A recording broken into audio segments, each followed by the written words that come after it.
Testing. Good evening. Can you hear me? I want to thank everyone for coming here this evening. My name is Lauren Greenfield. I'm the Art and Public Places Administrator for the City of Longmont. And I'm really excited to welcome you this evening to see the presentations for the Main Street Bridge project. This is a really exciting project for us. We are going to view 4 artists' finalist presentations this evening. And I am going to first introduce a couple of members who are going to tell you a little bit about the project, as well as our Art and Public Places Commissioner, who's going to tell you a little bit about Art and Public Places. And then I'm going to tell you about AIPP, how it's funded, and invite you to comment or ask questions about this process or any of the presentations that you're seeing here tonight. If you're watching us from TV land, you can email in any comments or questions, which will be relayed to the selection panel members. And I believe that email address will be on the screen, but it's longmontaipp@gmail.com. And if you're here in the audience, we invite you to take a comment card and write your comment or question on the comment card, which will be collected and also given to the selection panel members. At this time, I would like to invite up our Assistant City Manager to the City of Longmont, Sean Lewis, who is going to tell us a little bit about the project. I think so.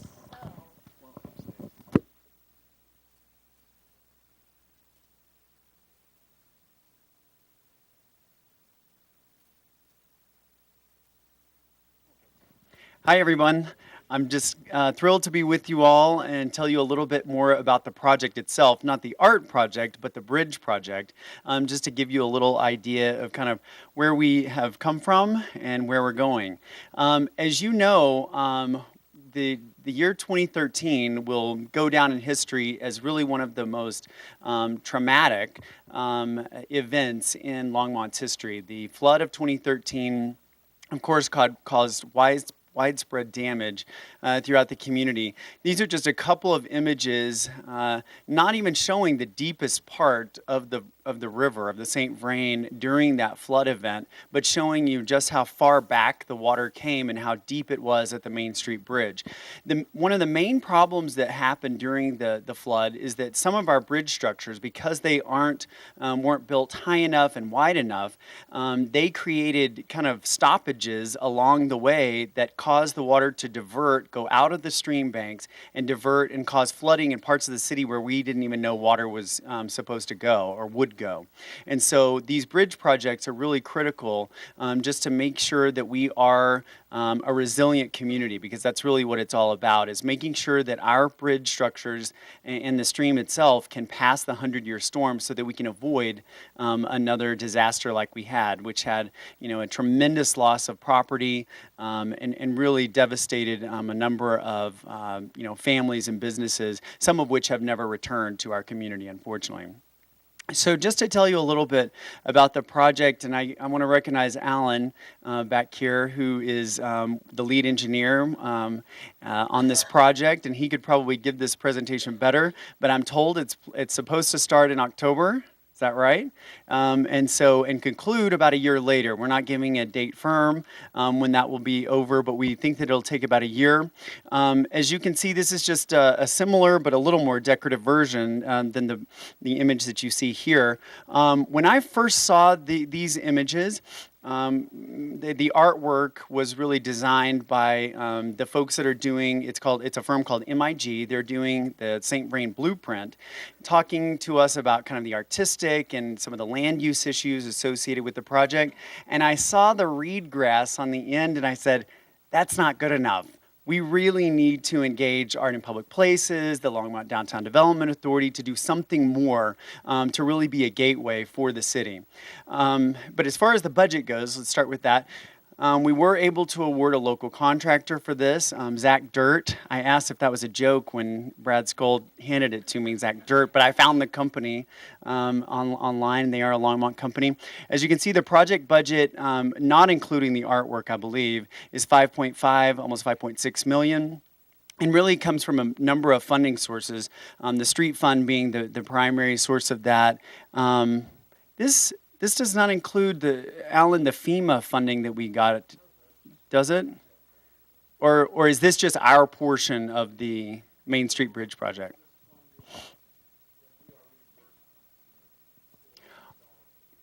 Gotcha. So we are actually expending these dollars, and then we'll get reimbursed for a portion, a significant portion of the project. And again, just to kind of reiterate, and then I'll turn it back over to Lauren.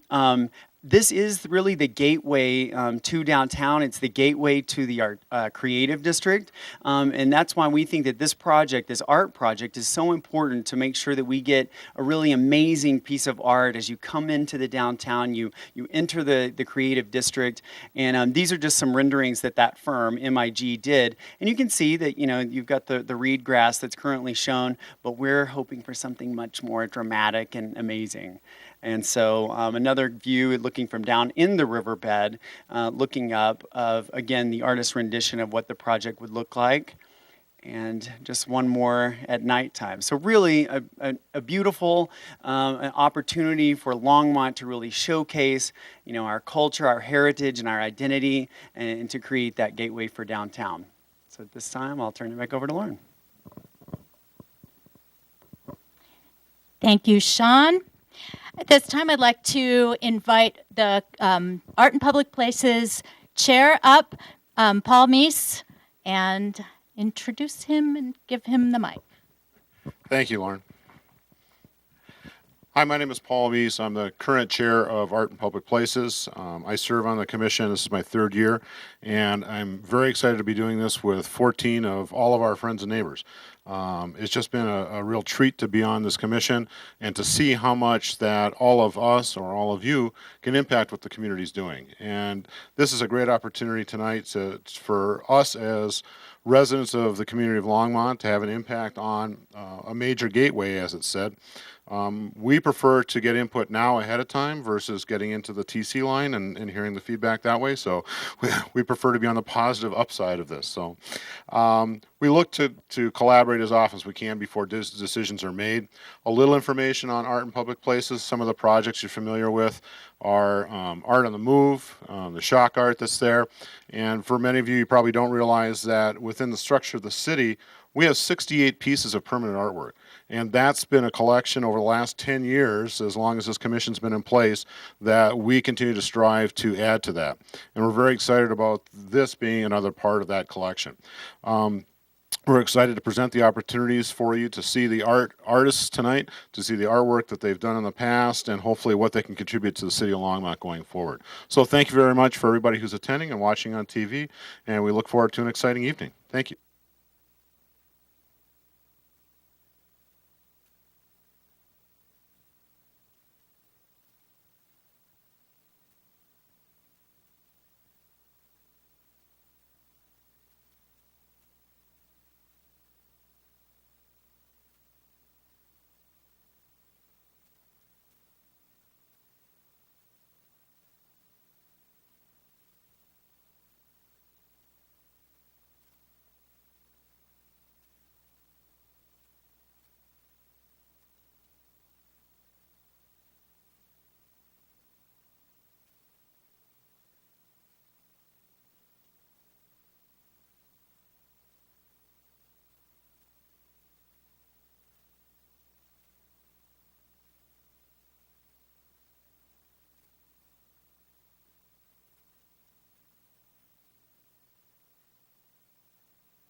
Stand by. Wait, is it working? Can you hear us back there? Thank you.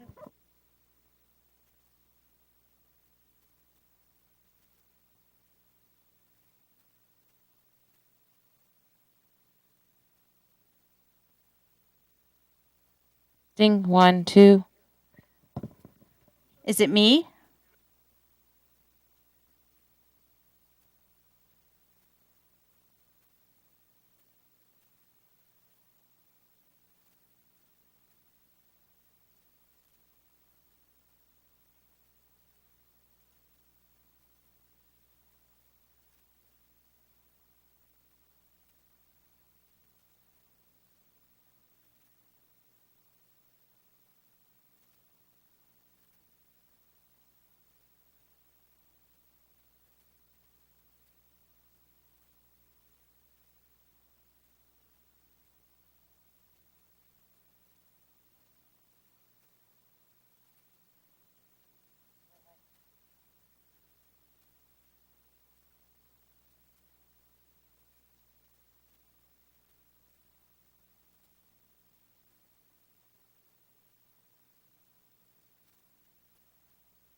sorry for the technical difficulties. That was not planned.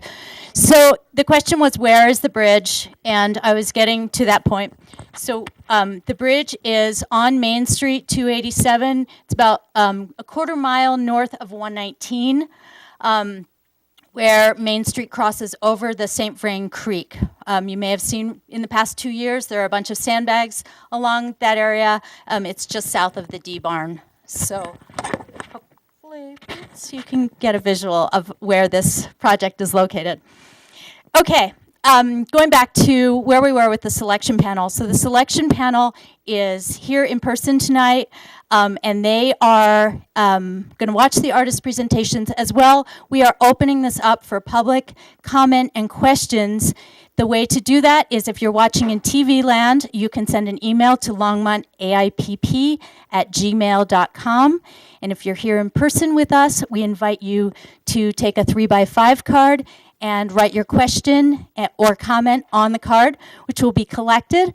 All of this information will be relayed to the selection panel tomorrow morning before they start their discussions with the artists. So we invite you and encourage you to comment and ask questions. If you're writing on a card, please do write the artist's name if you're going to fill out multiple cards or questions. So from here, the selection panel will make up their decision on the artists, and we will work closely with city staff in negotiating contract, and this artwork will go on up to 6 of these pedestals. So we invited the artists to submit their presentations for anywhere from 2 to 6 of the pedestals. That includes the 2 northmost ones. This view is looking west. The 2 northmost ones and the 4 in the middle. We don't know if the budget is going to allow for artwork on all 6 or whether it's going to include enough for artwork on just 2. Speaking of budget, the Art in Public Places has allocated $150,000 towards this project at this time. And I want to tell you about where the funding comes from before I introduce our first artist for the evening. So Art in Public Places is funded from a 1% of capital improvement projects that are over $50,000 within the city. And I can go into detail, and there are some exceptions, but I'm happy to do that later if you have questions. So without any further ado, I am going to introduce our first artist, Tom Latka. Each artist is going to present for 25 minutes, and then we'll have 5 minutes of some AIPP trivia and take a few minute break, and then our next artist will come on stage. Tom?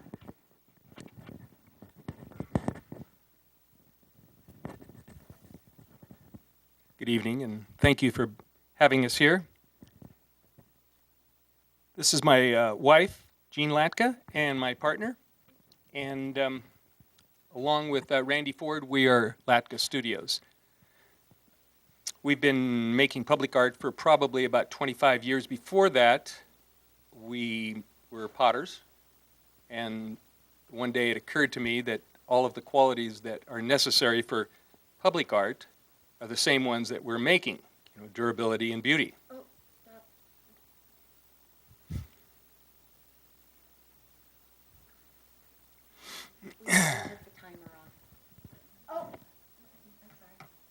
Timer's still going? Amy?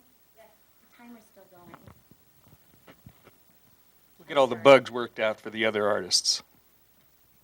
I could even just put down on the name.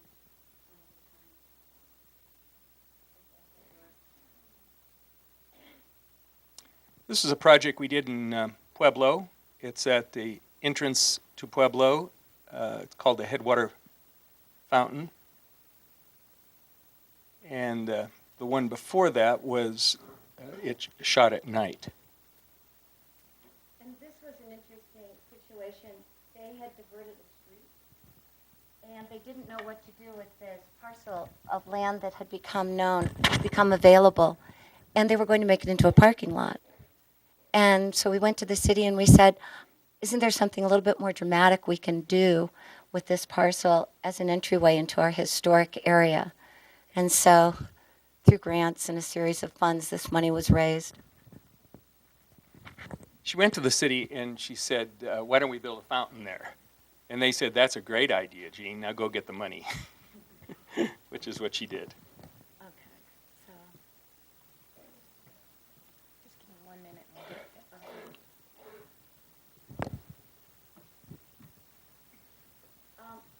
So I'm just going to talk a little bit about public art. I'm going to make the presentation, but since we have this glitch, when we're looking at a public art site, you really have what we consider two audiences. You have a public art piece that might be on a road, and so your audience is people going by at 40 miles an hour, basically.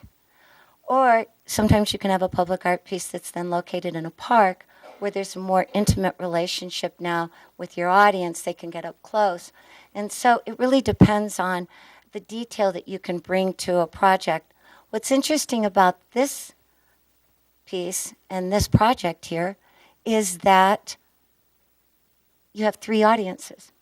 You have the people driving by in a car, you also have pedestrian traffic, and then you have people down below who are going to be able to have a different vantage point and a different experience with the art. So this was an exciting challenge for us. Exciting. I can just go down it one at a time. We want to be able to see.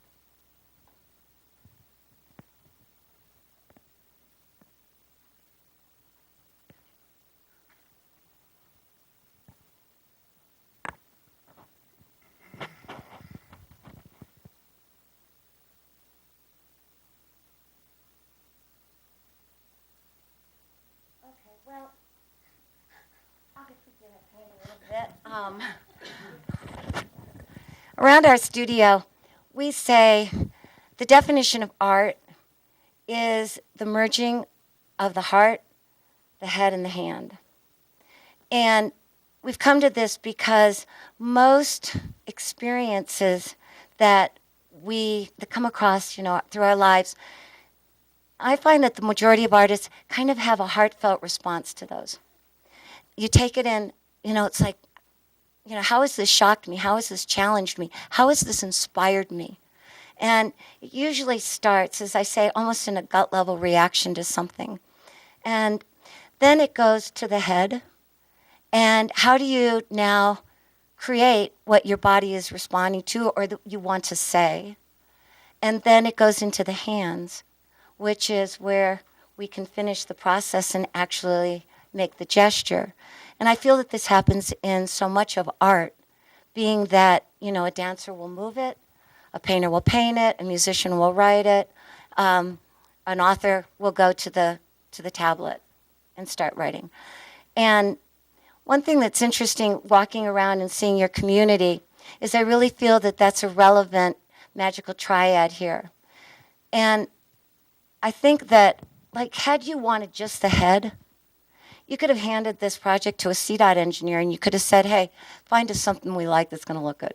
Like those grass things, and Sean wanted more, something that would speak more of the community. If you wanted a craftsman, if you wanted just the hands, you could have torn something out of a book and you could have given it to a craftsman and you could have said, hey, build this for me. But you want art in this community, and that's, kudos to you all, because you want somebody who's going to come in and be able to assimilate the environment, the vision, the aesthetic sensibility of this community. And, that's very powerful. Okay, I can be quiet now.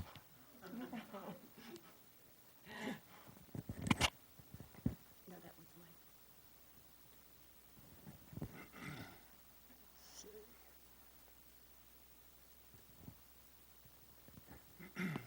So for the, Oh, here we go. yeah, Okay, I'm sorry.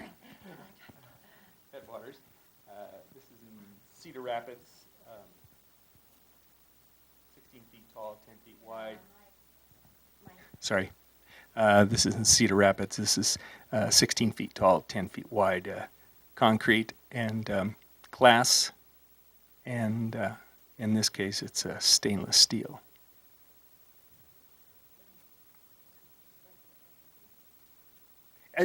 This is just exactly what happened here. They also had a flood, serious flood, took out the downtown, and they also rebuilt. And when they rebuilt, they put in sculpture and monuments. This is in Greeley. 16 feet tall, 14 feet wide, a concrete and ceramic tile. That's my granddaughter. That's a little sculpture we did for the city of Littleton. Fused glass and that recycled glass that I'll be talking about. It also has stainless steel sides to it too. And this is a piece we just finished about 3 days ago in Pueblo. It's a fountain, and again, recycled glass, concrete, fused glass, and stainless steel. This is a piece we did in Aurora. Again, pretty much the same materials, 24 feet tall, 24 feet wide, and we've used concrete stains and fused glass and ceramic and yeah.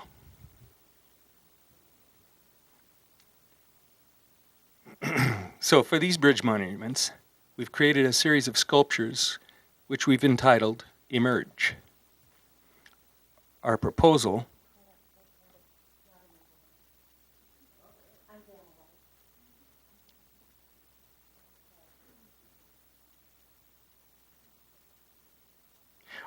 consists of 8 forms on 6 of the pilasters.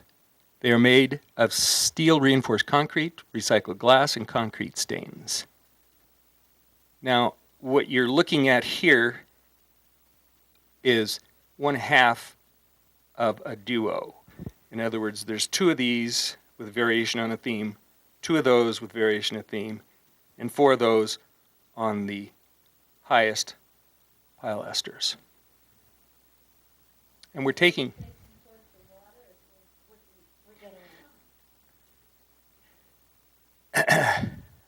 we're all taking full advantage of the envelope and using every possible inch allowed by CDOT. Urbanscapes are very busy with electric lines, signage, and directional signs, making it difficult for the art to stand out. We feel strongly that this setting requires the art to have a much larger exposure. The first of the 4 sculptures situated on the smaller pilasters are 12 feet tall and 5.5 feet wide and up to 24 inches thick. The last set of sculptures on the largest of the pilasters are 8 feet tall by 8.5 feet wide and are up to 24 inches thick. By measuring on the diagonal, this allows us to pick up an additional space for the sculptures. So this is kind of important. So we were given an envelope. We were given an envelope, okay, that is 4 feet on the smaller ones, is 6 feet on the larger one. And by turning the sculptures on the diagonal, we were able to pick up 1.5 feet more on the smaller ones and 2.5 feet more on the big ones. And we're still within the space that has been allowed by CDOT. And we felt that this was very important because it enabled us then to have more visibility for the work itself. And you asked about how it's going to be on the bridge. So when people are driving down, let's say here's your lanes of traffic on both sides, these will be situated such that you will be able to boom, boom, boom, and see these faces as you travel down the length of the bridge. And then the reverse is you're coming back the other way.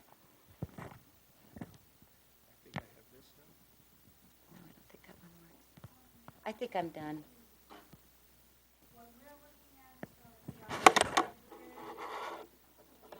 I think we're going to have some. I'm sorry.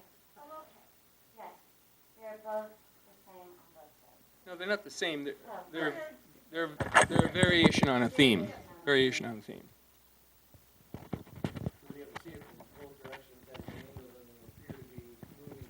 Right.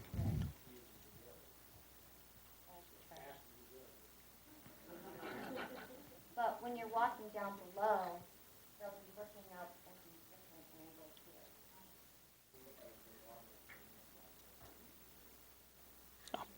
here. We've chosen sculptural forms and colors which we feel relate to the Longmont community. First, we use various hues of blues to represent water because it was the destructive force of that flood 2 years ago that prepared the path for the new development and the creation that's happening today. So like a phoenix rising out of the ashes, or a bud flowering, or a butterfly hatching, Longmont is emerging new and rebuilding from the floodwaters. These surfaces of colors are created using recycled glass, which is embedded into the concrete. The shapes are organic in nature: a wave, a flower petal, a butterfly, all of which express and represent the new creative ideas of this community. Because creativity hatches just like a seed or a cocoon, then expands, grows, and evolves into a full expression. This is the creative process in art and in nature. Emerge tells the story of this progression by starting with small forms. On the first sculptures, the wing is emerging from a small rock-like surface at the base of the sculpture. In the second set, the rock-like surface expands up the sides of the form until, on the last two pilasters, the sequence culminates with two forms each, bursting forth into a full-blown expression of a creative idea.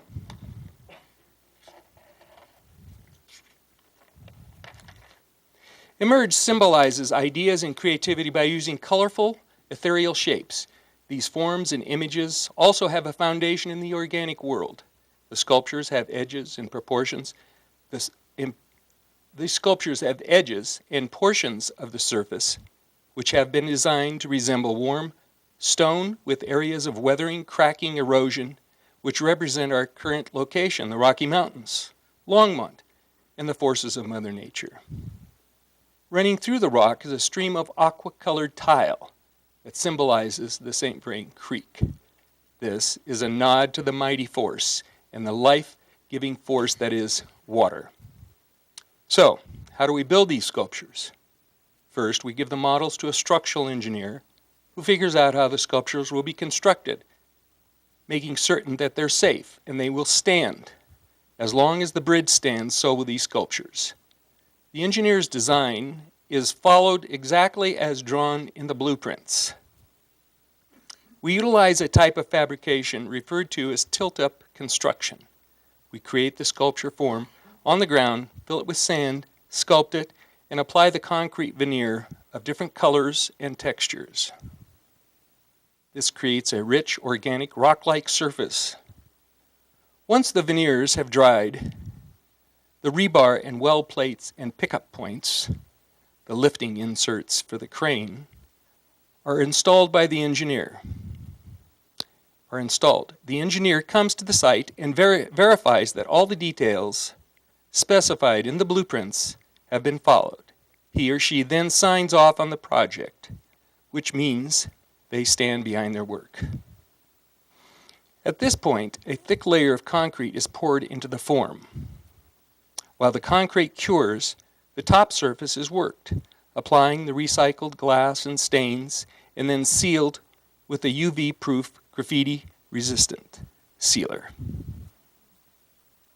When the sculpture has cured, a crane lifts it from its bed of sand and is transported on a flatbed truck to the site for installation. Our sculptures are desirable in public places because they are beautiful, durable, and as durable as concrete and glass. These sculptures cannot be easily damaged. They do not fade over time.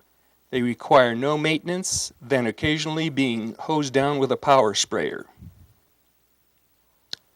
Our sculptures provide enjoyment and interest for generations. And I'm going to hand you out some of the samples. Here's an example of our glass surfaces.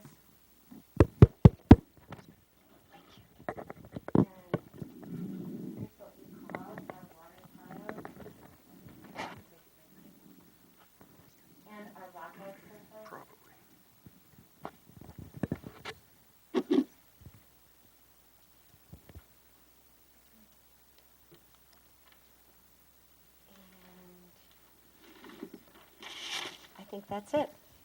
And no questions, right? No questions. So here is a synopsis. Are you on the committee?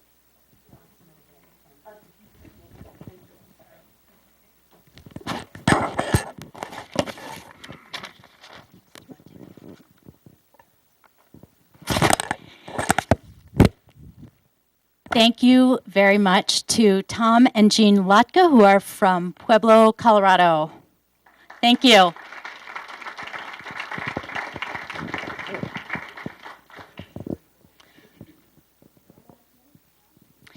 So I want to address a couple questions while our next presenter is getting ready. Of course, do we take these with us and then bring them tomorrow morning?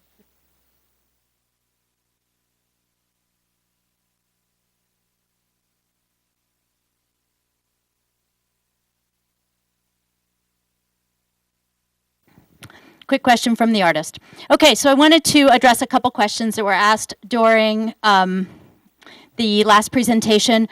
First of all is the funding, and as you are aware, there was a lot of there's been a lot of work that has been done in Longmont since the 2013 floods, and Art in Public Places did not receive any of the monies that were put into flood remediation projects. I think that's important to note because there were a lot of FEMA monies that came in, and an incredible amount of money was spent unexpectedly to remediate those projects, and we did not collect a 1% from those projects. So I just want to let everyone know about that. Thanks, Jean. The other thing that I wanted to mention is Art in Public Places. When we look at projects to work on, we really look at projects that we can involve the community and that are going to be high exposure within the city and that we can collaborate with other organizations on. And to that end, I will keep you in suspense for a few more minutes because we do have a special announcement that we're going to make after the next presentation. But I did want to just inform you of the way that we select projects to work on each year. And now I am going to do a little bit of fun trivia. So everyone who knows Art in Public Places, if I can find the Amy, do you know? Amy?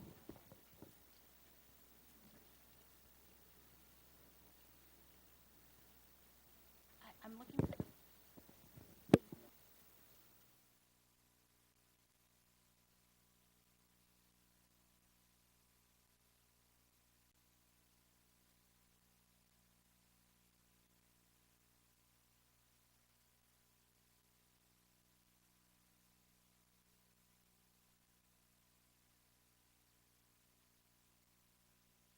So, and I will tell you that we did do a test. All the batteries worked an hour ago, I promise. So, it threw me a little bit on that last one. But anyway, we will move on. Okay, so we have some trivia for you, Art in Public Places connoisseurs, and we even have some little prizes to give. So, anybody know? Yeah. Anybody know what the title of this piece is?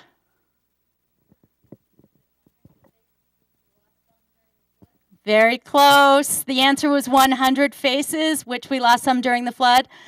Any other guesses? Very close. 101 Faces! Woo! Whoops. You get one for a good answer.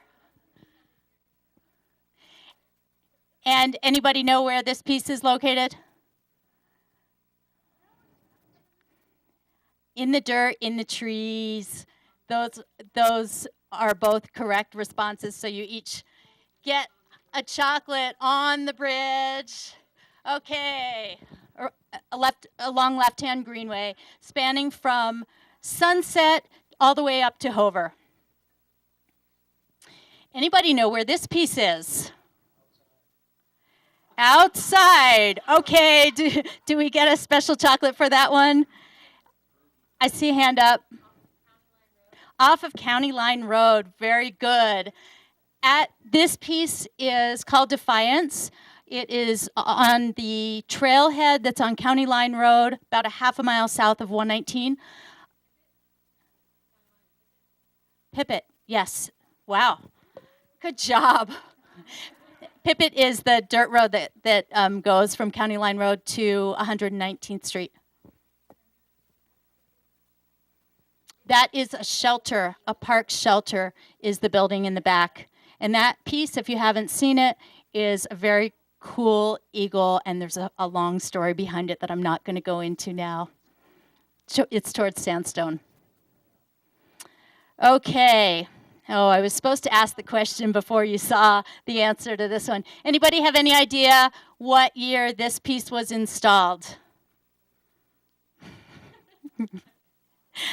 Okay, somebody, you have your hand up.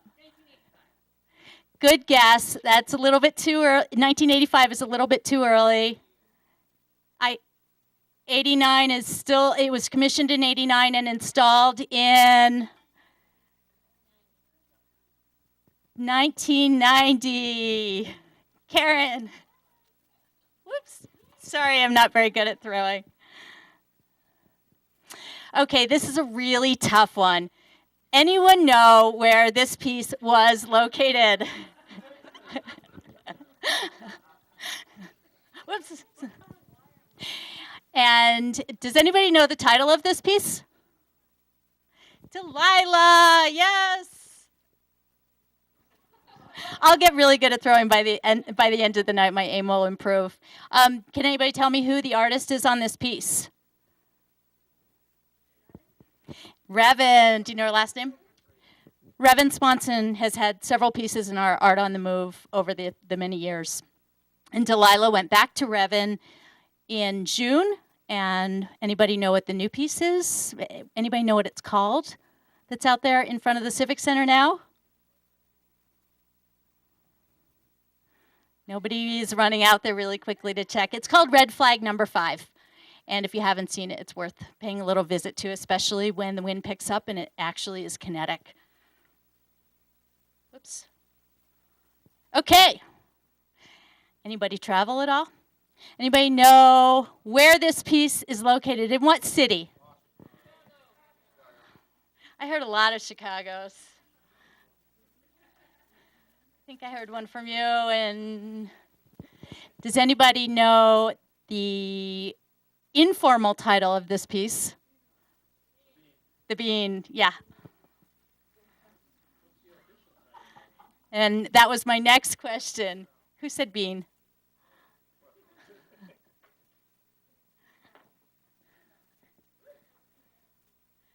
Here.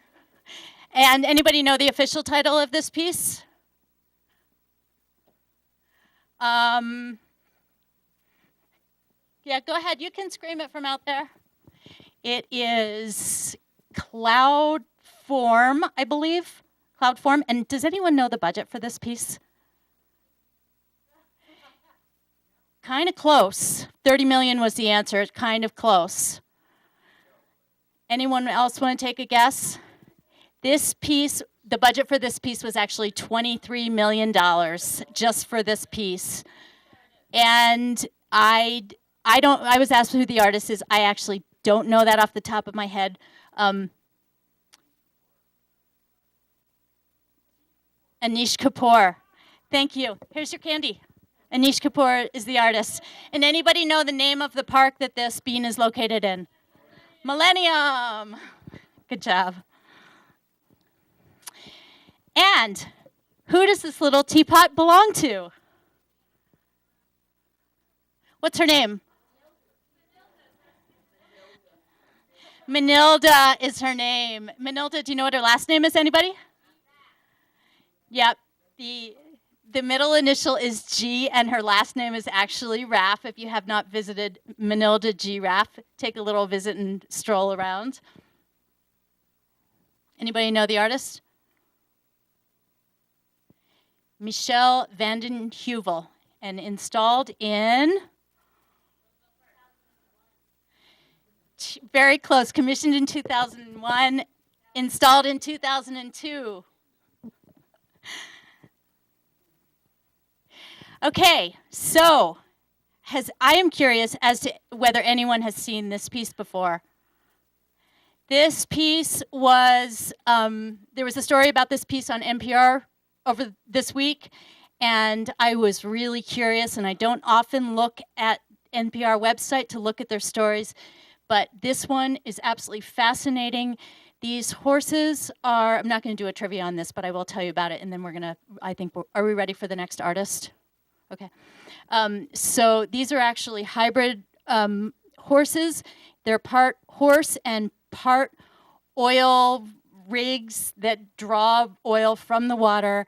These are installed in London in the Thames, and they are designed to be different as the water rises and falls. So there are different images of this artist's work.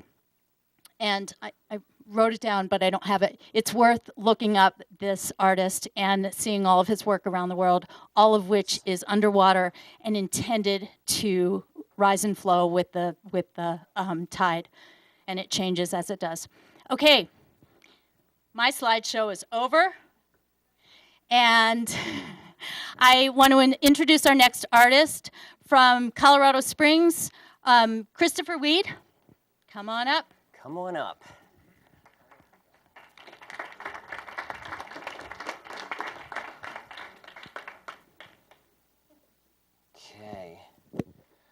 Okay, mic is on. Is it working, or should I raise it? That's good? Okay, the most important thing, my cheat sheets. Grab them. Thank you, sir. Yeah, I could do without them, but... Yeah, where's that?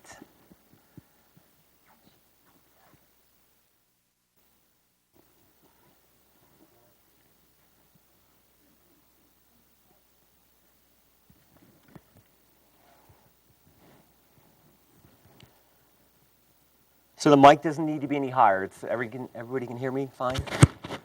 Okay, perfect. Okay. Lauren, are we dimming the lights, or are we good with them just how they are? Can we give them the way they Yeah, that's fine, sure. And I then will sit over here, or stand over here. We good? Yeah. Okay, so the theme of so essentially what I've created here is this sculpture in front of you here, which plays off the theme of connectivities. These will be adjoining or placed on top the 6 abutments at the bridge, Main Street Bridge. And essentially what they are is,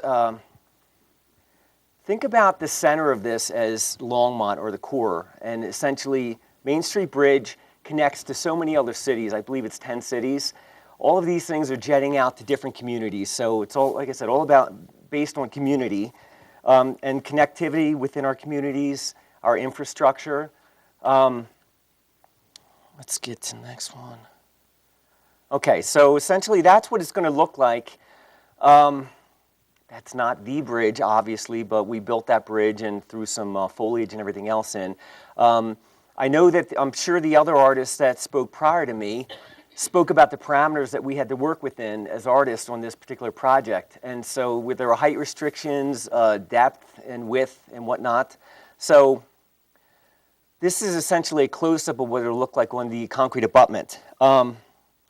Essentially, it's built out of stainless steel, so 304 stainless steel. And I'm going to get to that a little bit later, but essentially it's going to act as a beacon or a gateway to Longmont. And these sculptures are going to change obviously with the time of day. And so since there is no color in them, it's basically just 304 stainless steel throughout the whole piece. Depending on what the sun is doing, that's what, the setting sun, the rising sun, so they will glow with whatever the sun is doing there. The pieces will contribute to a lasting legacy of public art in Longmont. obviously speak to connection, its beautiful surroundings, and a connection to its other communities. I'm going to go through some of these images here. You can see that in that particular shot, how it picks up the light from the sun, the setting sun.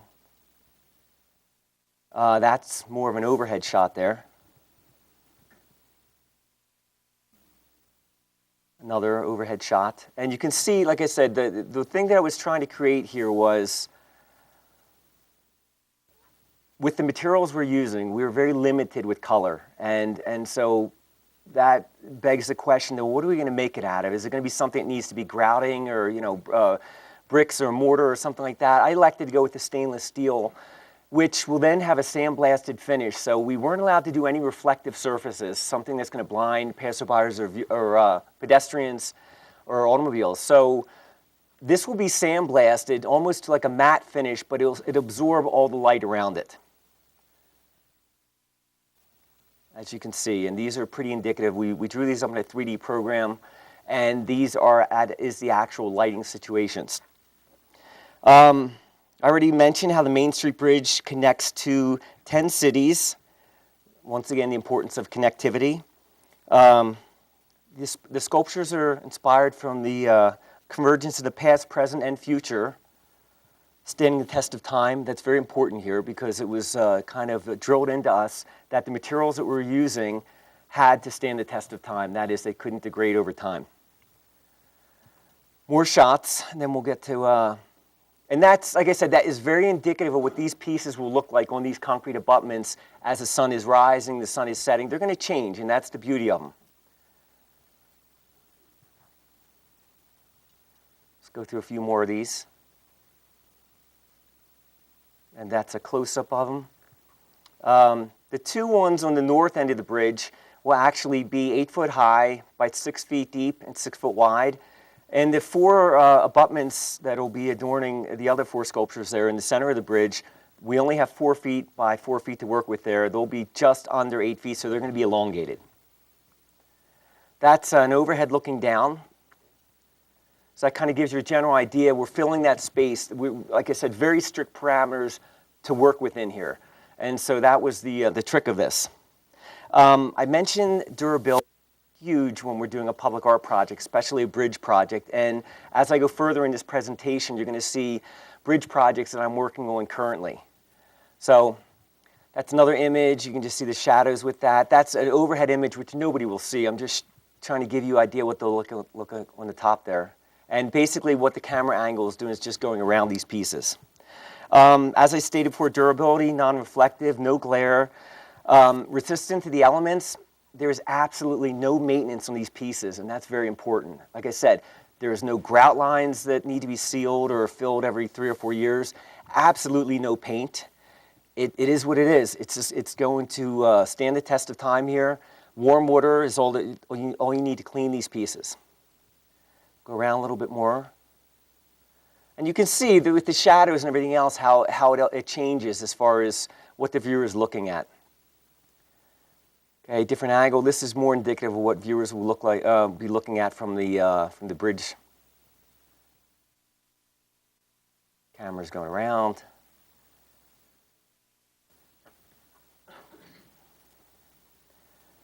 All of these sculptures are going to be fabricated in Colorado.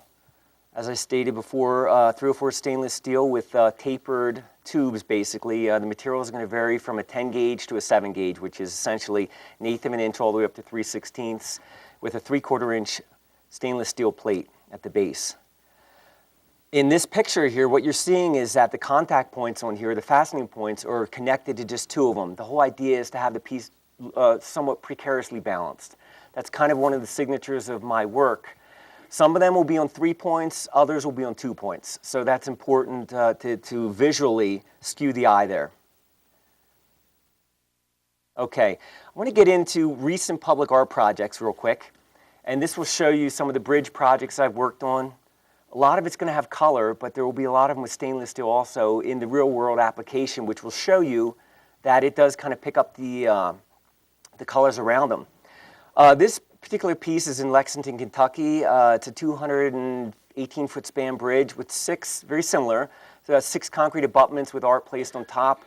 Essentially, it's just emulating the charring of white oak barrels, which is, it's the bourbon distillery district. Now it's the new bourbon distillery district. So it was something that kind of harkened back to their past. It's filled with acrylic spheres, which light up during the day when the sun hits them, also during the evening. So it's got a daytime, nighttime presence. That's kind of a, it's the model, but that's essentially what it will be doing in the evening, going through the spectrum. I would have loved to have had lighting on this bridge. That was one of the things we couldn't do. So it's one of my signature. Yeah, I tried to get Lauren. Where is she? But she couldn't work her magic on that. In that particular project, we worked extensively with Kentucky Department of Transportation, which is it's a must on this project. We'll be working with CDOT, Colorado Department of Transportation, and like I said, they're very strict. You have to work within these parameters, and it's their bridge. So, you know, that's one thing me and my design team has extensive experience with. Another piece, if any of you have seen this, it's 11,000 pounds of stainless steel. This is another project we worked with CDOT on. It's a roundabout, and in 14th Lamar in Lakewood, voted recently best new public artwork in Denver by Westward, by the people and the editor. That kind of gives you a little bit of scale there. Now, these pieces, like I said, we were limited in as far as how big we could make them, so nothing like that as far as scale. It's close up. Another piece, Colorado State University, Behavioral Science Building, no CDOT on that one. Just kind of giving you a general idea, for those of you who are not familiar with me, what I've done in the past. This particular job, 78 feet off the ground. More scale, the door opening up to the mountains there. I think it's 20-some foot high. Now this is another bridge for those of you who have ridden the light rail in Denver. It's actually in Aurora, but it's sitting on the corner of 3 municipalities, and it's at the Dayton Street Station, 120-foot long bridge.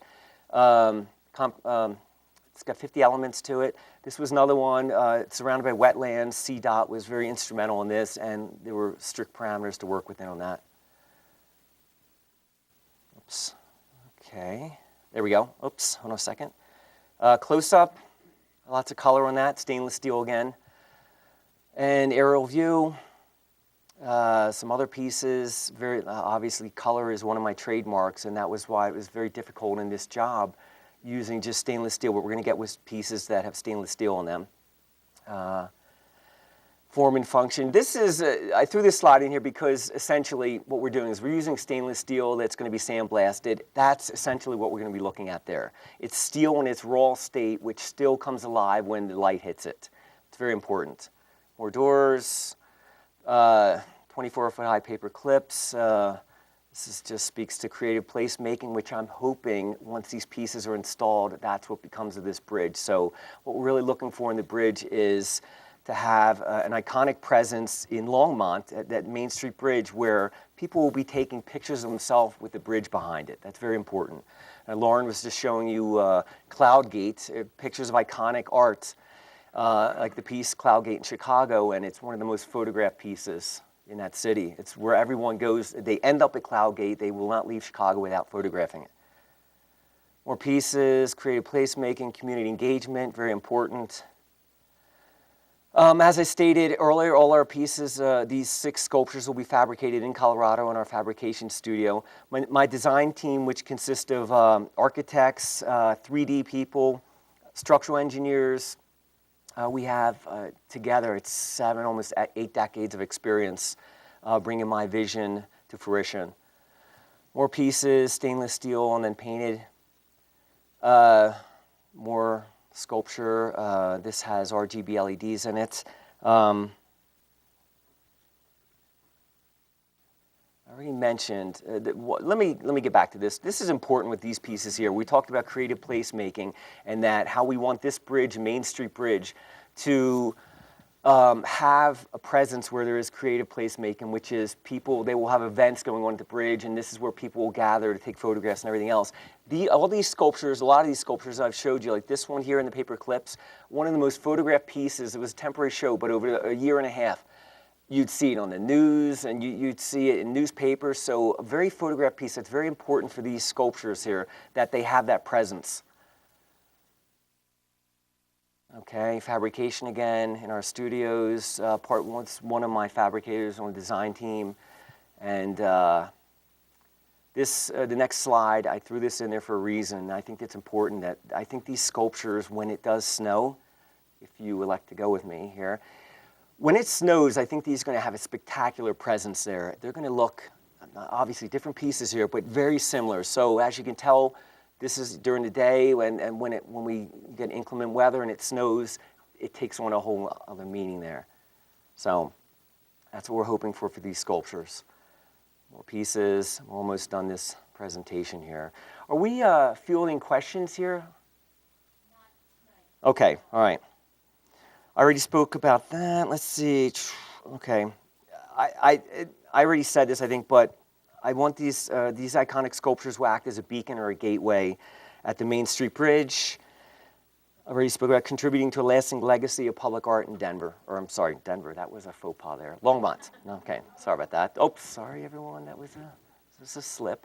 All right, so there is a quote here at the very end. I'm going to do this piece, and I'm going to go through the quote. I think this is important. But purely stainless steel sculptures here.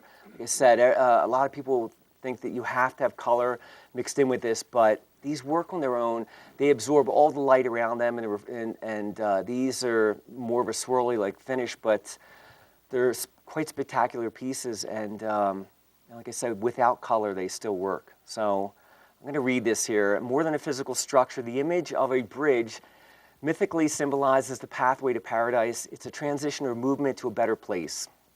I think that's important. And the art adorning the Main Street Bridge at St. Vrain Creek should be worthy of dynamic future ahead while remembering the storied past. So that's what I'm hoping these pieces will do at the Main Street Bridge. And then that's it. That's my presentation.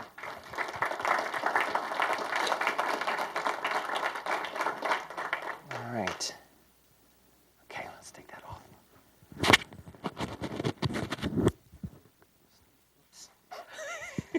Not on TV. No, that's good. Thank you, Chris. Thank you, Laura. No, if we can keep the model, that would be great. If you could take it into the other room, that would be fabulous. And we will transport it. Thank you, Chris. And for the TV Land people, Chris just said thanks, Longmont, and thanks for supporting public art in Longmont. So I told you I had an announcement to make, and we are going to get to that announcement in just a sec. But I want to follow up on a couple things. I mentioned before that Art in Public Places really looks at projects that have high exposure, that can involve the community, such as this presentation that we're opening up tonight for the entire community to watch either in person or on Channel 8. And also collaborations with other organizations. And I just want to mention that this bridge here sees about 40,000 cars every single day, and that number will probably increase, not decrease anytime soon. It will increase after the new bridge is done. And I also want to mention that the St. Vrain Greenway that goes underneath this bridge did pre-flood 2013 and will again once the construction is done, sees so many cyclists, pedestrians, runners, so the exposure for this bridge is enormous. Other things about this bridge is that, as it was mentioned before, this really is a gateway to the downtown creative district. As well, it is literally a bridge that connects the downtown creative district to the museum, which is annexed into the creative district area. So that is a very cool thing, and I think that just the exposure that this bridge has and will have moving forward is just tremendous, and that's why Art in Public Places was so excited about this opportunity. That said, we wanted to reach out to other organizations to partner with us. We've been working closely with Public Works and other city staff who are involved in the development of the entire bridge project and the St. Vrain project. And we also reached out to some other community partners. And I want to introduce Leona, who is going to talk a little bit about Arts Galore, and they are, as of today, do you want to share the news, or shall I? We're going to partner. Shall we? So this is Leona Stacker, former mayor of the city of Longmont, and now what's your title? What's your title for Arts Galore? Well, apparently I chair that, and Chair I of Arts provided Galore. the money. Why don't you tell us a little bit about Arts Galore and how you All right. see this partnership working? How many of you remember the geese? The Geese Galore project? Well, my evil twin and I, Sandy Jensen, were co-chairs of that project. To this very day, this was about 1991, I believe, and it was so successful. We still have 15 geese nesting around Longmont. We could give more candy if they could tell us where they are, but we won't do that. It was so successful that we had money left over. We weren't quite sure what to do with it. And finally, I thought it would be good if we started a fund. Rather than calling it Geese Galore, we called it Arts Galore. That fund is housed in the Longmont Community Foundation. So far, we have funded 2 projects. One, you'll see the historical paintings that were done in the breezeway between 3rd on Main Street. The other was even more interesting, and that was the Longmont Symphony with John Fielder. I don't know how many of you saw that, the renowned Colorado artist. So, of course, we're always looking for funds. So if you'd like to contribute to Arts Galore, we'd love to have you do that, because I want it to be in perpetuity and never wear out. But we would like to make a contribution to this bridge project from Arts Galore. So that's our exciting announcement tonight. The amount will be told to you later. So I have at least one committee member here, Darlene Valentine. Raise your hand, Darlene. I don't see any of the others here this evening. Darlene is also an artist. So we're thrilled to be here tonight, and we're very excited to see which artist is selected. But either way, it will be a wonderful gateway project. So thank you for loving art the way some of us do, and we'll look forward to hearing what you have to say later. Thank you. Thank you to Leona and Arts Galore for their support for this project. And as Leona mentioned, we'll announce details later. And I think we're just about ready to introduce our next artist. Are you ready? Oops. Some candy for you guys. So our next artist is Julie Marin from Boulder. And I'm just going to turn it over to Julie.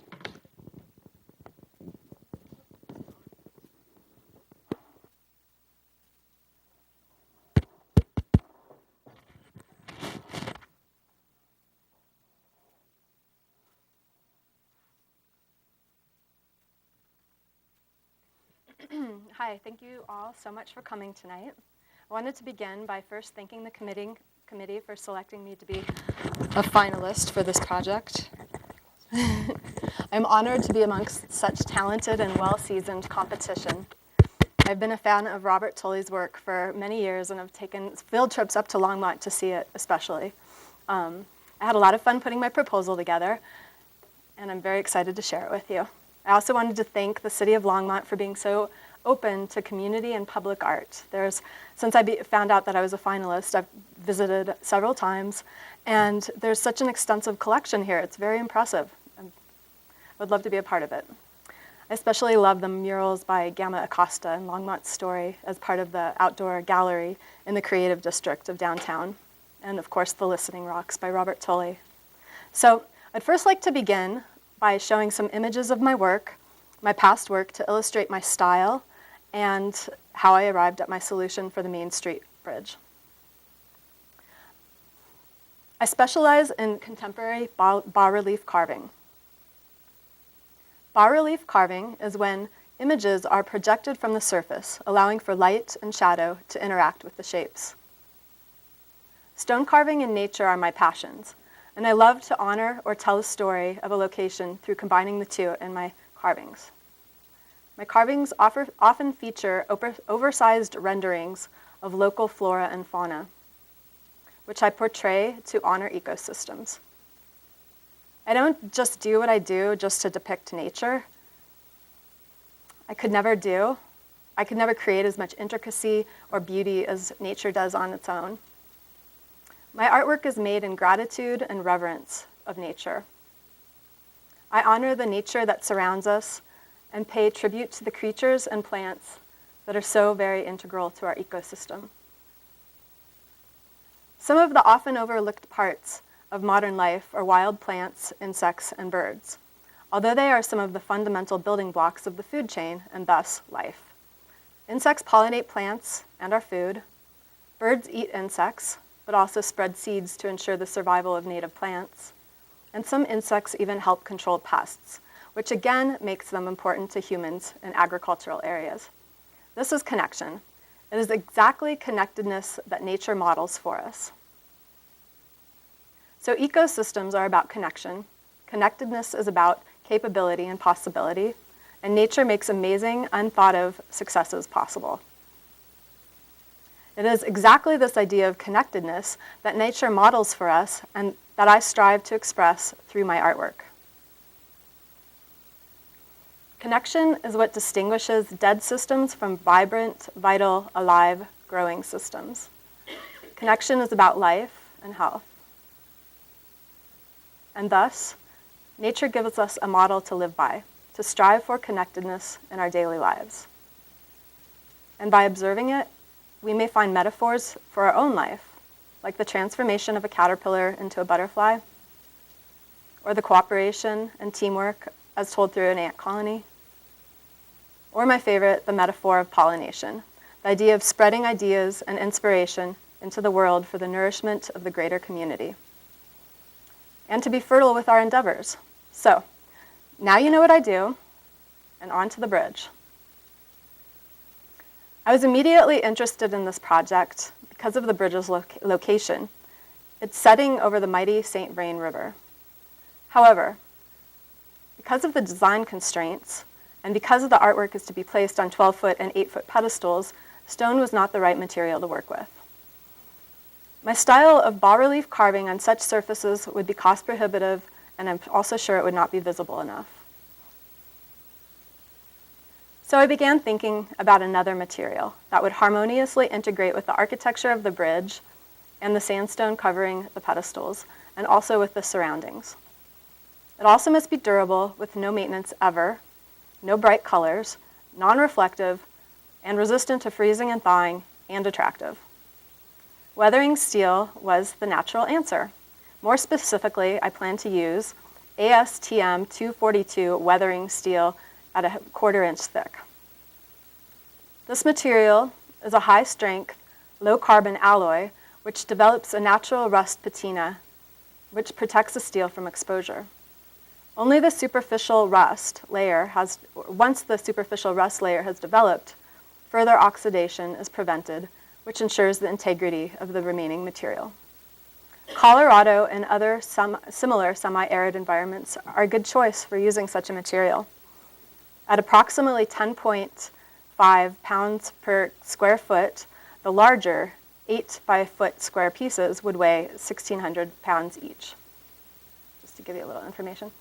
For visual and historic information or inspiration, I looked at the traditional Western ranch and farm signs that depict silhouettes and cutout shapes of the surrounding area.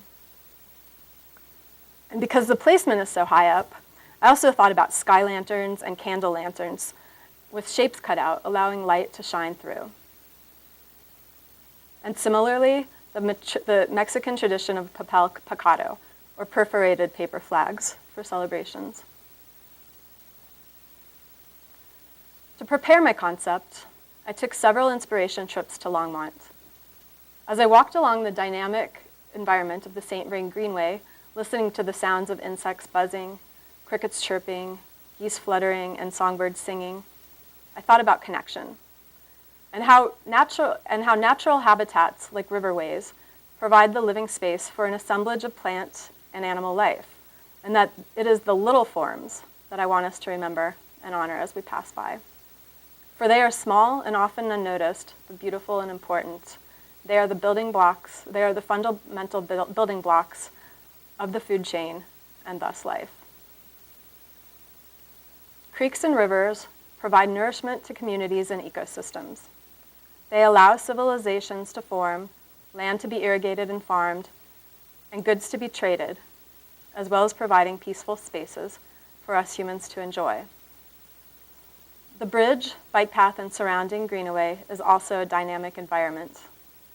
It is a land used by many different species and where we humans and our dogs recreate, gather, and commute by car, foot, and bike. I thought about how my work and your bridge is about having an example in our midst of how to be vibrantly and wildly alive and connected as community. If we want to be healthy, alive, and vibrant in our families and communities, we must imitate the profound connectedness of nature and healthy ecosystems. I want this bridge to be a living example of what it takes to build life and health in our communities. Natural spaces like the St. Vrain Greenway bring overall improved quality of life and health to a community. And as Colorado's population is dramatically increasing, these natural spaces are becoming even more important than ever. So I started to draw what I saw along the paths. Cattails, snake grass, rabbit brush, sunflowers, prickly poppies, prairie coneflowers, butterflies, and bees. Envisioning these botanicals and creatures oversized and cut out of weathering steel, like the inspiration examples of the lanterns, ranch signs, and paper cutouts.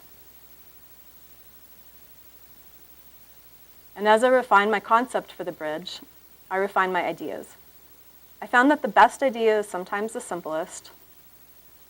And taking into consideration my desire to work with weathering steel and to create lantern-like cutout shapes with light shining through, I decided to make 4-sided, open-topped boxes of various size and shape.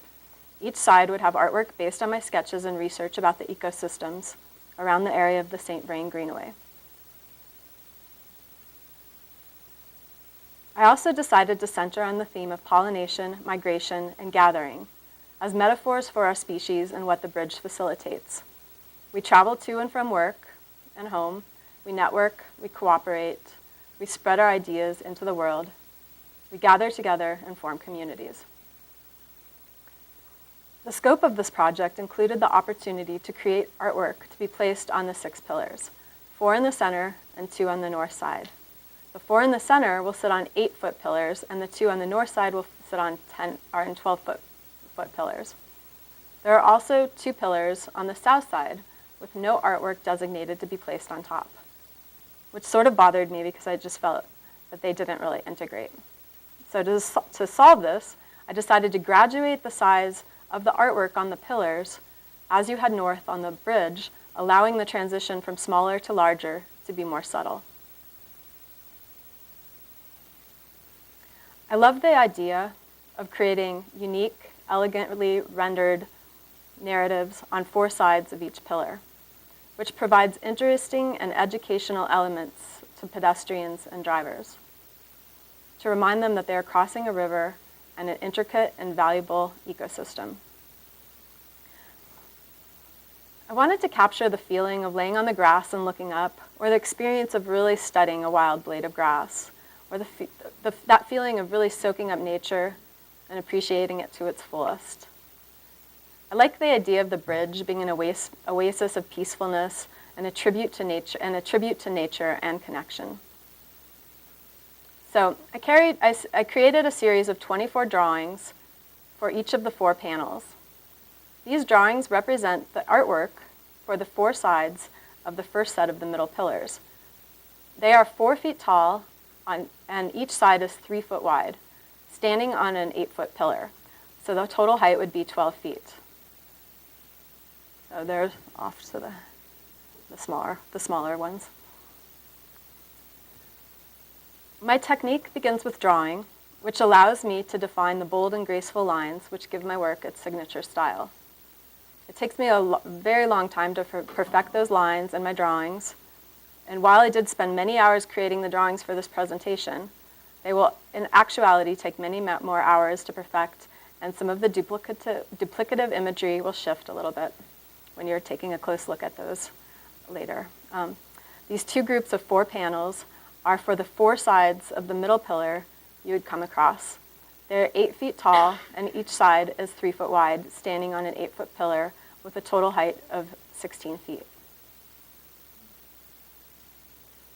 And the last group, these 2 groups of 4 panels represent the artwork for the 4 sides of the north pillars you would come across.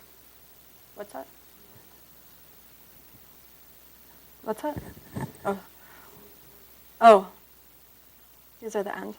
These 2 groups of 4 panels represent the artwork for the 4 sides of the north pillars you would come across. Oh yeah, next slide. This, okay.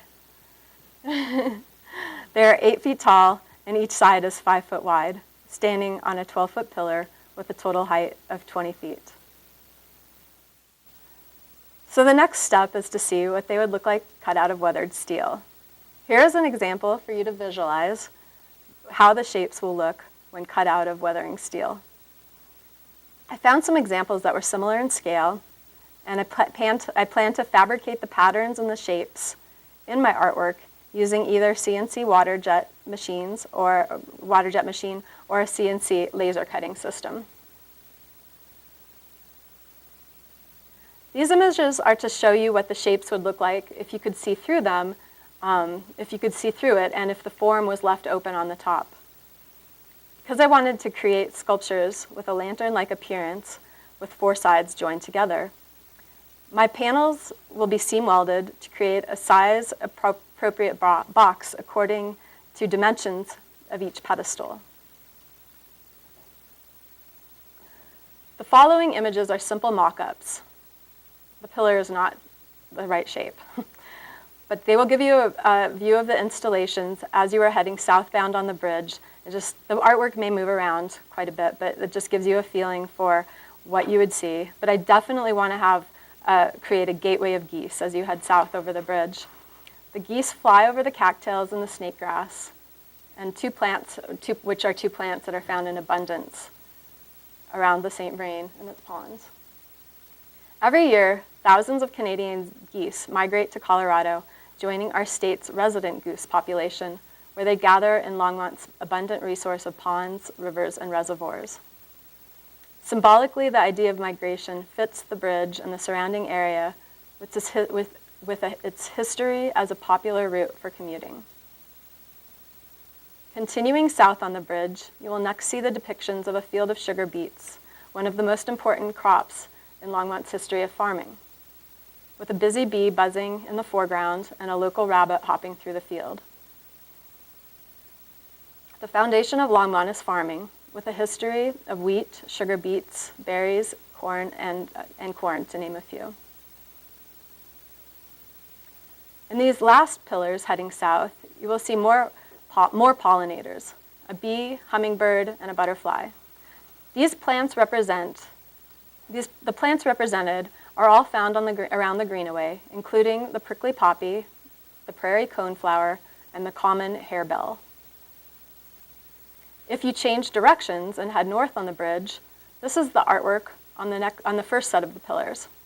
Boulder County is home to about 500 native species of bees. Bees are invaluable to our species because we need them to pollinate our crops so that we can eat, which is why they are prominently placed on the first pillars heading towards the downtown. Again, I just love the metaphor of pollination, the idea of spreading ideas and inspiration into the world for the nourishment of the greater community. The bee theme continues on the center artwork, and it also features the little sunflower, a regional beauty and food source to birds. It is quite common and found everywhere around Longmont. This is the view of the south side of the pillars, the north pillars heading north. These panels depict our regional pollinators, butterflies and dragonflies, along with rabbit brush, cattails, native grasses, and wild onion. This is the west view of the east side of the bike path, featuring a collection of native grasses, a beetle, a belted kingfisher, fields of wheat, sugar beets, and a bald eagle circling around. And this is the west view of the west side from the bike path. Here we have a rabbit under a rabbit brush, a robin, milkweed, and a moth. And this is the east view of the west side from the bike path. Here we have snake grass, a cricket, cattails, and a blue heron. And last, this is the east view from the east side of the bike path. We have yarrow, winged buckwheat, various native grasses, milkweed, butterfly, and an owl.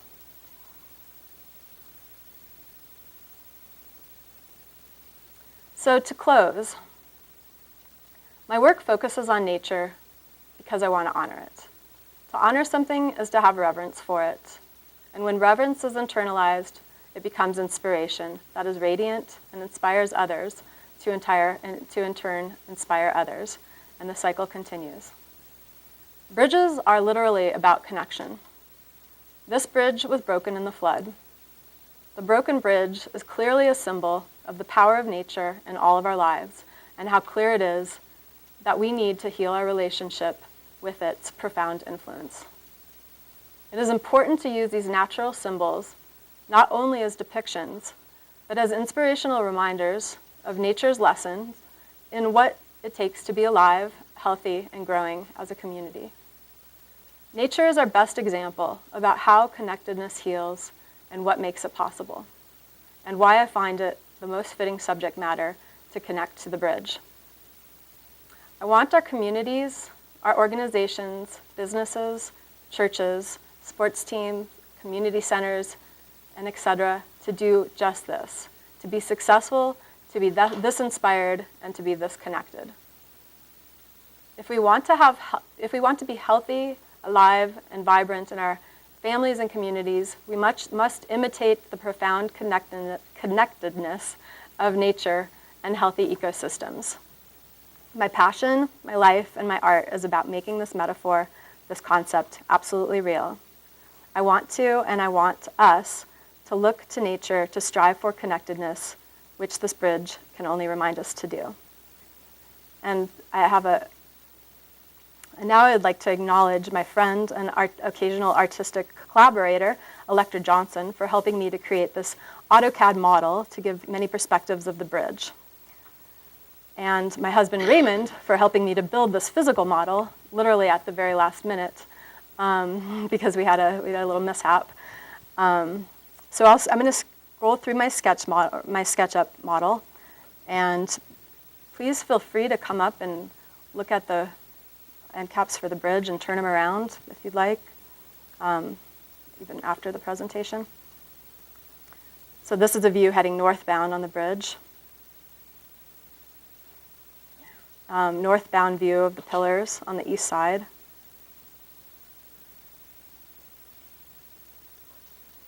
And the same.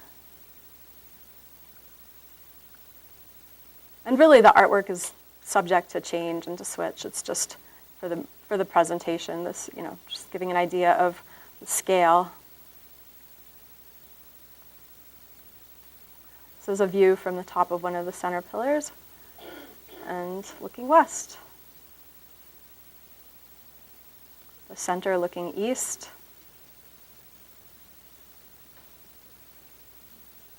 And that would be traveling north.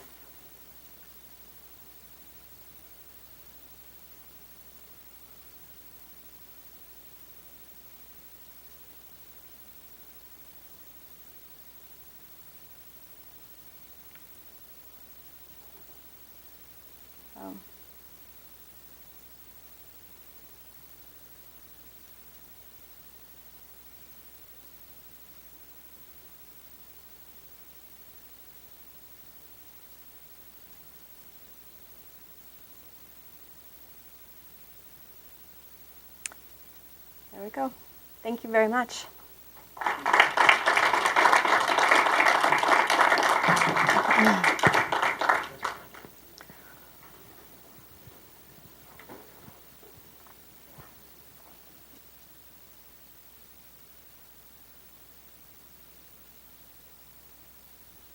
Thank you, Julie Marin from Boulder. I would like to remind you that if you're here in the audience and if you have questions or comments for any of the artists, please write them on your little white 3x5 cards. Yeah, get up and stretch. This is a good time for that. And if you are watching in TV land, please send an email to longmontaipp@gmail.com. And do you need more comment cards in the audience? Oh, the volunteers will pick up comment cards. And if you need more, we have a lot more too. We have pens as well. So if you are at home, again, the email address is longmontaipp@gmail.com. And all of the questions and comments will be compiled tonight and given to the selection panel members who will be making the decision on this project tomorrow and meeting with the artist to go over the questions and comments. So we've got some more trivia. Anybody ready for some more trivia? Yeah. Clicker. Ready for some more chocolate? Ready for some more? I don't know. Our tech person has. Amy, do you have the clicker by chance? Oh. Thank you. And we are going to go up to, and what about the mouse? Do you have that too? Awesome. So we're going to go back up to this AIPP trivia, the one with the face. And before we do, though, I told you a little story about the cool horses during the last break. And I did want to tell you the artist's name that did that break. Brenda, that did that. Thank you. Thank you. I did want to tell you the artist name that did those horses that are underwater. The artist name is Jason DeCaris Taylor. So I just wanted to give him credit. DeCaris, DeCaires. And there's more information on it on KUNC, I believe. Taylor was his last name. Okay, so we're going to fast forward through this a little bit, but before we get to, if you want to stop when we get to those horses, that would be great. Back to, yeah. Okay. The question was what the highest depth of water was, and I'm not sure what the answer to that is. I just looked through the slides and found it fascinating. Okay, ready for some trivia? Ready for some chocolate? Starburst? Help yourself. So, can anyone tell me in what city the 1% ordinance for public artwork originated? What city in the U.S. did that 1% originate? The answer was New York. No, not San Francisco, not Portland, not in Hawaii, not Berkeley, not Denver, not Loveland, not Burlington, Vermont. Okay, for anyone in the audience east of the Mississippi, I'll give you a big hint for anyone in the audience that knows me. I'm the hint. Philadelphia. That's right. And do you know what the year was? Oh, we already got there. Yeah, I was going to ask what one famous piece in Philadelphia was. Can anyone name another famous public art piece in Philadelphia? You know, I didn't even think about that one. Okay, what's another one in Philly? Anybody see a movie where someone runs up the stairs? Yeah. Okay, I'm done talking about Philly now. That's forward. Okay, now we're go ahead. Forward. Next one. Yep. And Oh, you can. Okay, you just keep doing that. So, anybody know where this piece is? Yes, Pace and 66, the Rubik's Cube. Someone suggested to me recently that next year, or when this is ready to be repainted, that they mix it up to replicate what most Rubik's Cubes look like. Okay, next slide. Okay, this is a new shock art piece that was just completed like a week ago. And can anyone tell me where it is? This is on Pike Road here you go, here's another piece. Pike Road near Sunset. Anybody know what it's called? Honeybees. Oh, I'm impressed. You're a good reader. I won't ask who the artist. Okay, who's the artist? Very good. Doug Schooner is the artist. This was his first shock art submission. It was just done a couple weeks ago. Next slide, please. Okay, we've all probably seen this a few times. Does anyone know how many leaves there are on this piece? Not 30, not 45, not 29, not 64, not 50. Warm. 50 is pretty warm. 49. Yes, 49 leaves. Anyone know the title of this piece?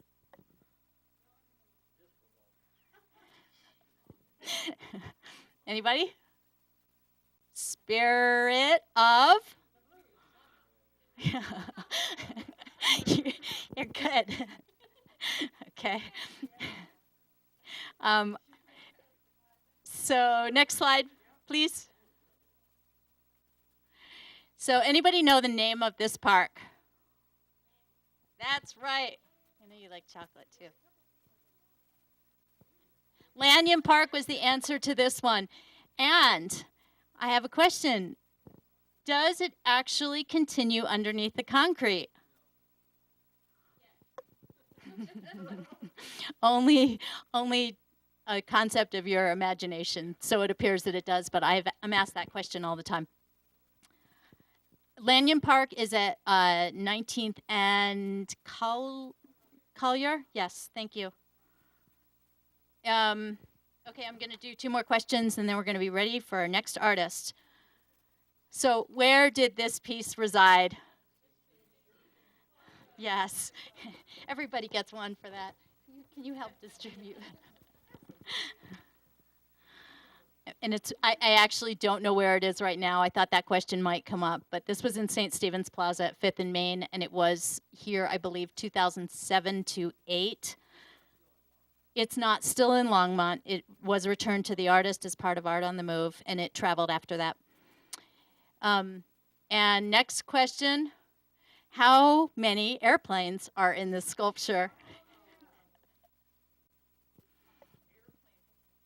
I heard 18, 12, 0, 2. Oh, give them all candy.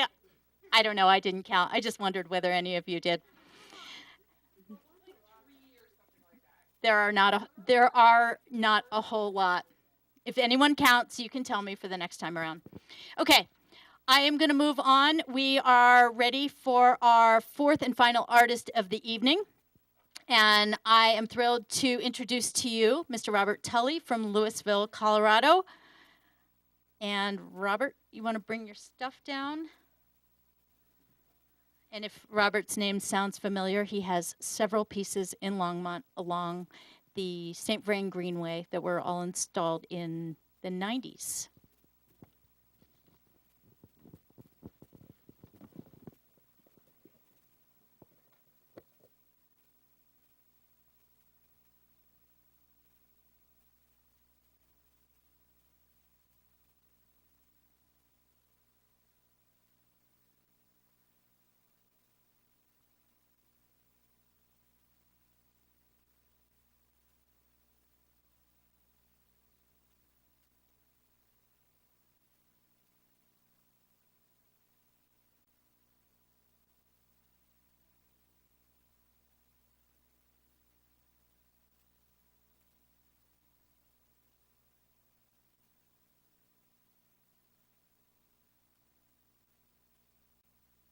think Do so. you want me to keep talking? No, I'm just about ready to go.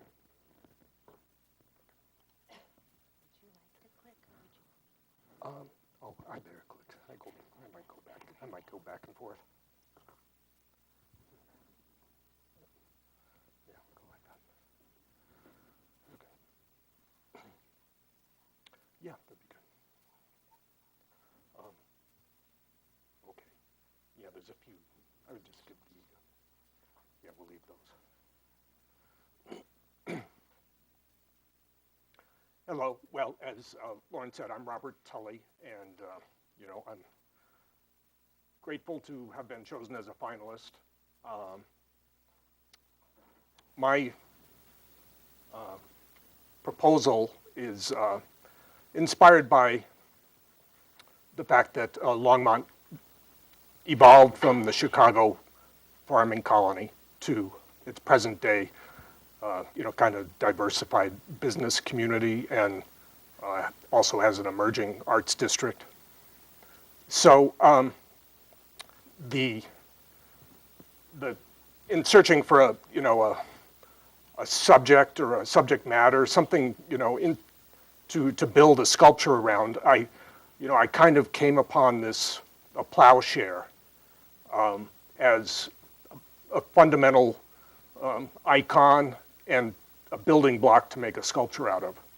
So, not being a farmer, I had to figure out what exactly a plowshare is. This is the plowshare. This is the part that's like dragged through the earth to cut, and this is really called the mold board up top. It tosses the dirt to the side in a furrow. So what I really like about this shape is that it can also have a kind of a sail-like shape to it, something that can be float. It's rounded, so it's something that I think can serve two purposes: representing Longmont's farming origins and sort of an evolution into something new. So my sculpture would have 3 elements on each side of the bridge. They would be matching, so it would be symmetrical, kind of mirrored across the bridge. This would be the main feature atop the tall pedestal. So this is 8 feet high on top of the 18-foot high pedestal. and this represents the capstone there that would be 6 feet square. So it pretty much uses that area. It's kind of like a flourish atop that main piece, and it has a structure like this. It would be seen like this, going into town, kind of its structure, and this would be facing north. So as you go south to town, you would see this shape. This is made out of a stainless steel structure. So in other words, this would be a stainless steel pipe with an engineered structure here. These pieces are a new type of stainless steel. So I have samples here of what it's like. It's not a painted steel. It's an electrolytic process. So it's permanently bonded to the stainless. You don't need to paint it. If it's powder coated, you have to take it down every 15 years or something, and with a crane, and sandblast it and repaint it. So, I'm always looking for something that doesn't need maintenance. So these are some of the samples of different colors. The colors that are acceptable to the Department of Transportation are this kind of rose gold, which is represented by this and this. A bronze like this, and then a nickel sort of color here. And They wouldn't be shiny. They would, CDOT has approved a sort of a mill finish. So it still has a kind of a metallic look. But it's not the mirror-like reflection that they regulate out of sculpture. So the curving form, it's a little, it's a little plant-like. Is how I see it. And so this is really the key element, just because of its height. In reality, it would be, set up above these smaller elements like that.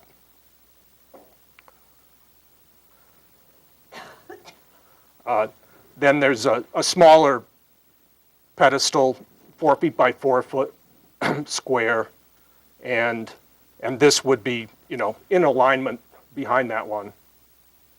And so you primarily see this one from the side.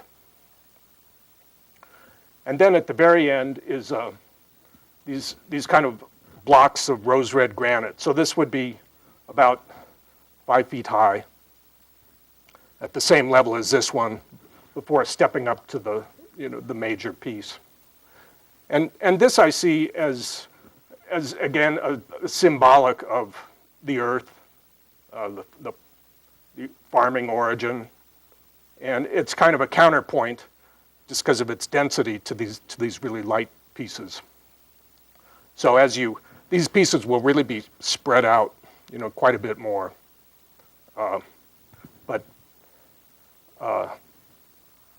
So you will see kind of a transfer from this to the tall piece. So this will gradually go up in height. This granite stone is sawn and honed. It has split surfaces. This is the Colorado rose red granite. It's quarried. It's the only granite quarried in Colorado. It's from up above Lyons near Pinewood Springs. And it's kind of a family operation. I bought stone from them for years. And so it's a local, really durable stone. And, I feel, I really wanted to get a natural material in there to connect with Longmont's setting. It kind of is a reference to the mountains, Long's Peak, Twin Peaks too. So this would be constructed, engineered. These would actually be sandwiched pieces. They'd be two together with a structural frame inside of it. They'd be screwed on to the sandwich, and then a welded frame.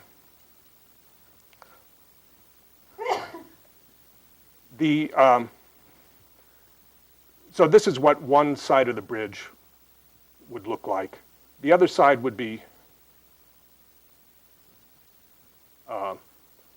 that's kind of this is sort of the primary symbol you would see, I think.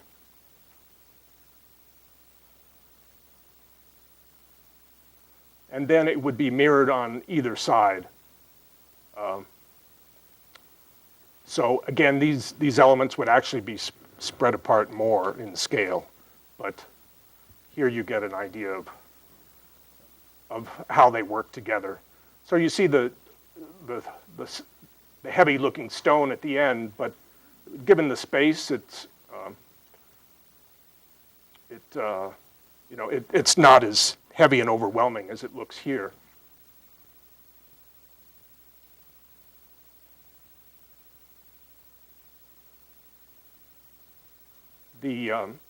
This shape, I see as sort of I want something growing. It has a little sparkle to it. So although we can't put lighting on it, if we have street lights near it, it actually will get a little nighttime activity on it.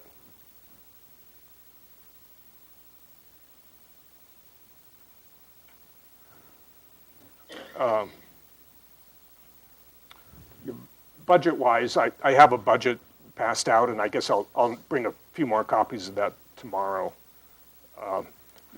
You know, it's scaled to fit within the budget, and I feel pretty confident about its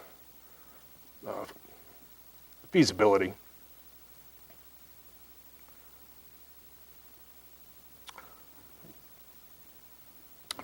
Trying to think what else I could add here. There's a number of pieces that would be, you know, obviously the mounting structure. We have 4 bolts here. There will probably be a metal plate here where it will be affixed down. This pole would be attached to it. So a lot of that detail will depend on the engineer. That's really the first step. But I'm kind of excited. This is about this material. It's a fairly new material, and it has been used on the side of buildings. It comes in big 4x8 sheets, but it's primarily fabricated in tiles like this big that are just now being sold. So I have seen it used in exterior purposes, not around here. Yeah.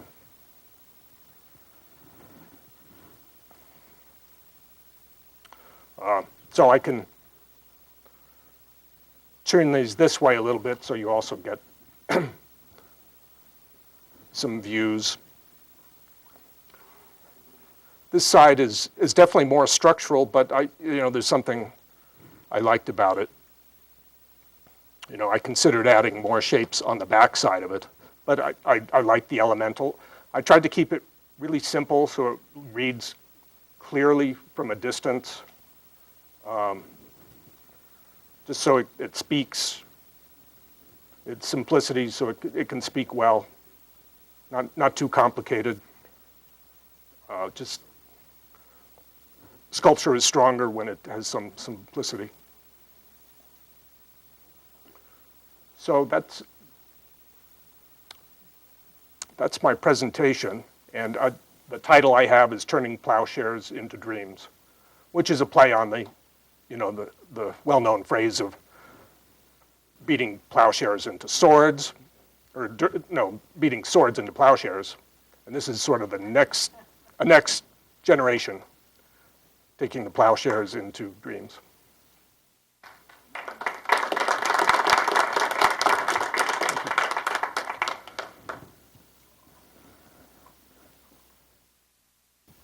Sure, just leave this one.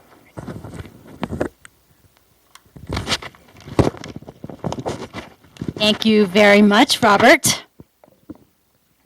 So I'm sorry to say that we're done the trivia for tonight. I do want to tell you about what's next. I want to thank everybody so much for coming and watching this evening. Again, comments and questions. We want comments and questions, and let me tell you why we want comments and questions. First, I want to tell our TV land people, longmontaipp@gmail.com, and we will check that. Longmont, AIPP, as in Art in Public Places, @gmail.com, and I think it's on the TV too. And we will be compiling all of the questions and comments to give to our selection panel. So why are we inviting you to watch, participate, observe, offer comments and questions? Is we really do want the community to be part of this process. This is the third time that we have opened the selection process and the artist presentations up to the community. The other 2 times were for the 2 larger projects, the East Entryway Project, Floridiano on the east side of town, and the West Entryway Project, Spirit of Longmont on the west side of town. And those were both larger projects as well, and it seemed to work, even though we did get a little bit of comments in the TC line afterwards for both, but that's okay too. But we want to encourage questions and comments. And we want the community to know what the selection process is like. We want them to know how we select artwork in the city of Longmont. It's different here than it is in other communities throughout Colorado and throughout the country. So we want everyone to be a part of this. I also want to give a special thanks to our selection panel, who has put in a great amount of time and energy towards this project in the evenings preceding tonight, as well as tomorrow when they reconvene to look at all of the artists and talk to the artists again and make a decision on this project. Also, a big, huge thanks to all the AIPP commissioners out there who have helped so much with this event tonight and who help with all the program all the time. I couldn't do it without all of their help and support. So, commissioners, raise your hands, past and present. Yay! And I just also want to acknowledge that a lot of city staff has helped a lot with this project. Alan, Brad, Sean, other city staff that I'm missing that are in this room. Okay, and as well as many others who helped publicize for this event tonight. I just want to thank you guys as well, because I could not have done it without all of you and the people that helped out with the website stuff. And everyone that attended tonight. So, what's next? I mentioned the selection panel will reconvene tomorrow with the artists and ask all of the questions and express any concerns they might have, find out from the artists, what they're thinking, and get some feedback, and then they will be making a decision. We will be making an announcement next week, and I'm going live saying we'll be making an announcement next week as to who the winner will be, and from there, as I mentioned before, we'll go into contract negotiations with that artist, and we're anticipating probably an installation late summer, early fall next year. I think sounds pretty accurate. And I look forward to working with everyone on that part of the project. And I think that is going to wrap up our show for tonight. So thanks again. And if you didn't get any chocolate or candy, it's back there. Thank you.